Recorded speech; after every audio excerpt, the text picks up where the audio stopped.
সকাল সকাল উঠে নিজের শখের কাজকর্মগুলো শুরু করে দিয়েছি। আমি জানি প্রত্যেকটা মেয়েদের ঘর গোছাতে এবং বিছানাপত্র পরিষ্কার করতে ভীষণ পছন্দ করো, ঠিক আমার মতো। Hello everyone, welcome back to my new blog video. তো কেমন লাগে আমার ভিডিওগুলো তোমরা অবশ্যই কিন্তু ছোট্ট করে একটু রিপ্লে করে যেও। তারপর বলো তোমাদের ওখানে শীত কেমন পড়ছে।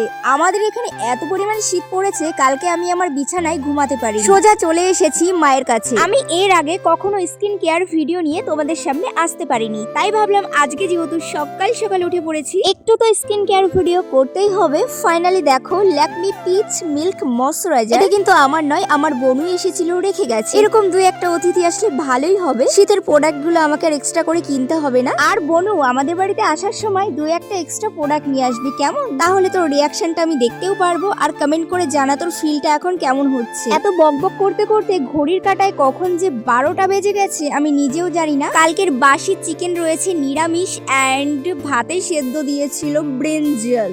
যাই হোক গাইস, ভাতে সেদ্ধ বেগুন খেতে দারুণ লাগে গরম গরম। আমার তো খেতে আজকে বেশ দারুণ লেগেছে। তোমাদের কেমন লাগে অবশ্যই কিন্তু রিপ্লে করে যেও। ফুল কিন্তু সবাই পছন্দ করে। দেখো মিমি আমাকে পাঠিয়েছে মিমির বাগানের ফুলগুলো কত সুন্দর ফুটেছে। আমার তো মনটা ভরে গেছে খেতে খেতে এরকম একটা ভিডিও দেখছি। হঠাৎ করে মা দেখো আলু ভেজে এনেছে, কারণ সকালে আমি বলেছিলাম আলু ভাজা দিয়ে ভাত খাবো। তো আজকের ভিডিওটা এখানেই শেষ করছি, দেখা হবে অন্য কোনো ভিডিওর মাধ্যমে। টাটা।